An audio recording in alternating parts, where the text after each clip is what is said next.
Bom dia, meus irmãos, graça e paz. Nossa leitura bíblica de hoje, Números, capítulo 19, fala a respeito da água purificadora. Como já observamos, né? Muitas situações tornavam as pessoas impuras, cerimonialmente impuras, ou seja, impuras para adoração a Deus.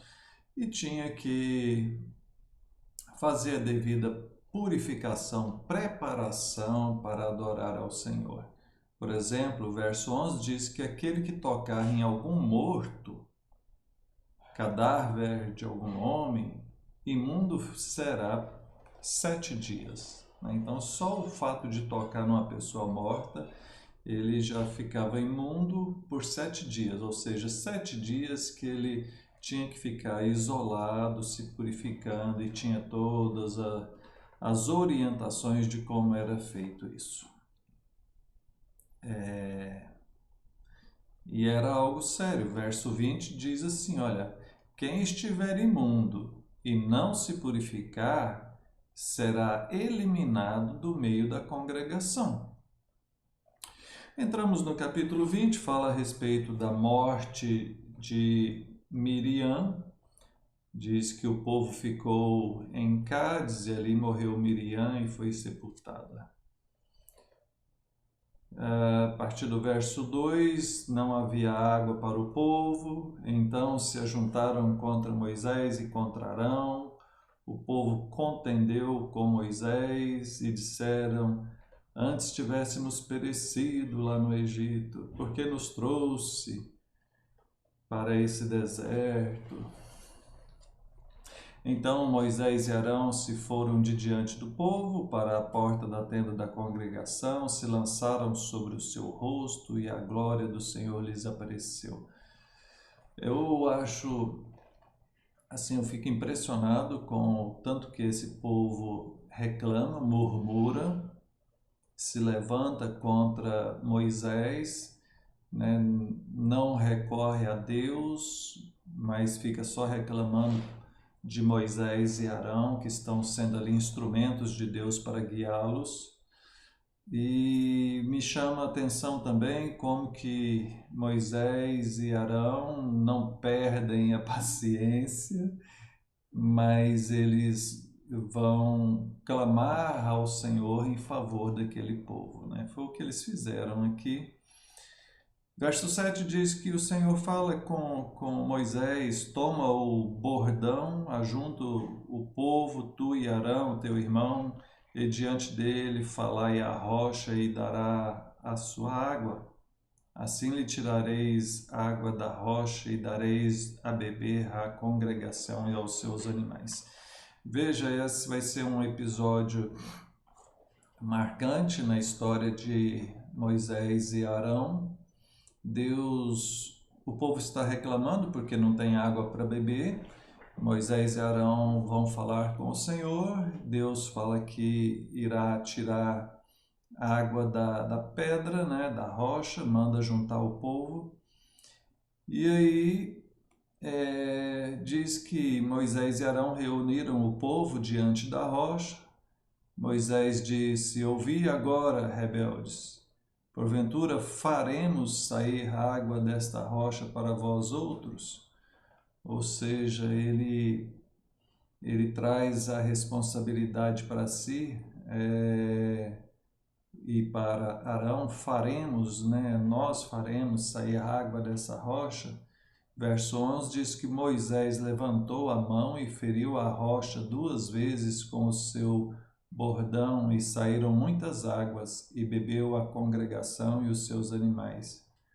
Mas, verso 12, o Senhor disse a Moisés e Arão: visto que não crestes em mim, para me santificardes diante dos filhos de Israel, por isso não fareis entrar este povo na terra que lhe dei.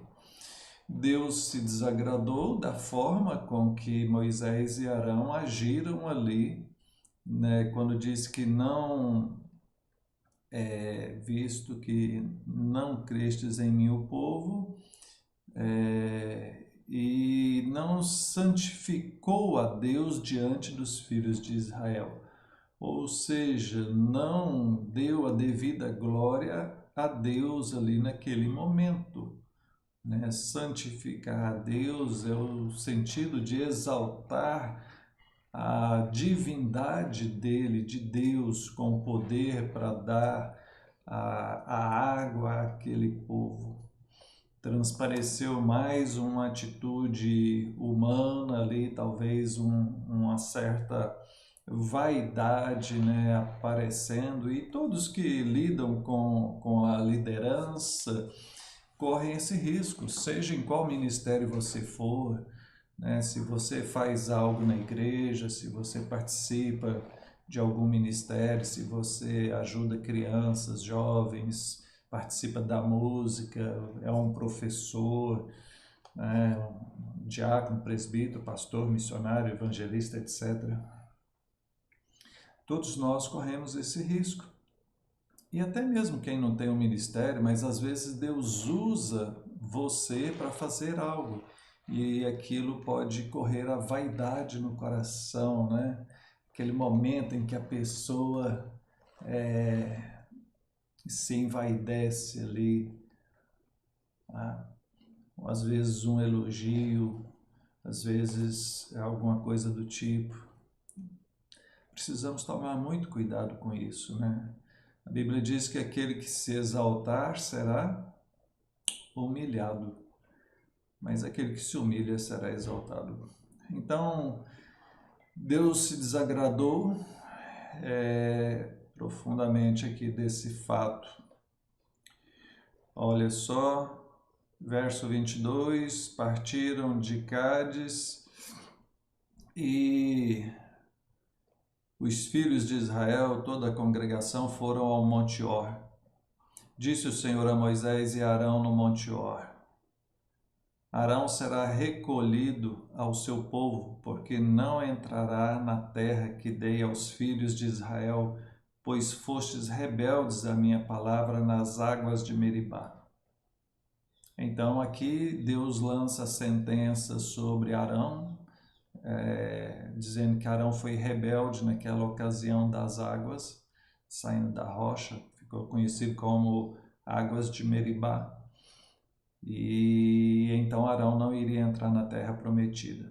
Mais à frente, Deus vai falar para Moisés da mesma forma, por conta disso, Moisés também não iria entrar.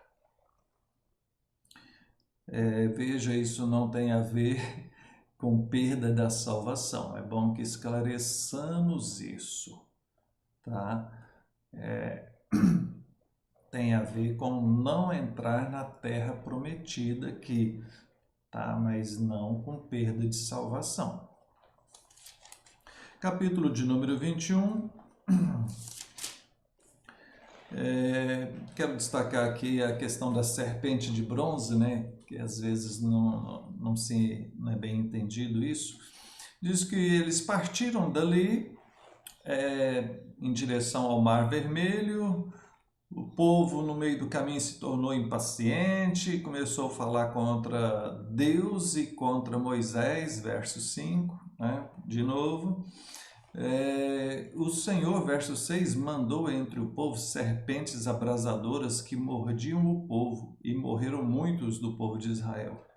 Disse o Senhor: faz uma serpente abrasadora, põe-na sobre uma haste, será que todo mordido que olhar para essa serpente viverá. Então Moisés fez essa serpente de bronze, ela é colocada ali no arraial, e quando uma pessoa era mordida, ela olhava, quando olhava para aquela serpente de bronze, ela ficava curada. E é interessante esse texto porque o Novo Testamento faz referência a ele como sendo Jesus. Da mesma maneira que Moisés levantou a serpente de bronze, era necessário que o Filho do Homem, Jesus Cristo, fosse levantado para que todo que olhasse para ele, ou seja, que cresce nele, fosse salvo. O texto prossegue. Temos já algumas batalhas aqui, vitória sobre Seom, rei de Esbom, vitória sobre Og, o rei de Bazã. E nós vamos orar encerrando por hoje. Deus bendito, louvado seja o Senhor. Pedimos que o Senhor nos dê tua graça, humildade. Ó Pai, tem misericórdia de nós, nos conceda a tua paz. Em nome de Jesus, amém. Deus abençoe e até mais.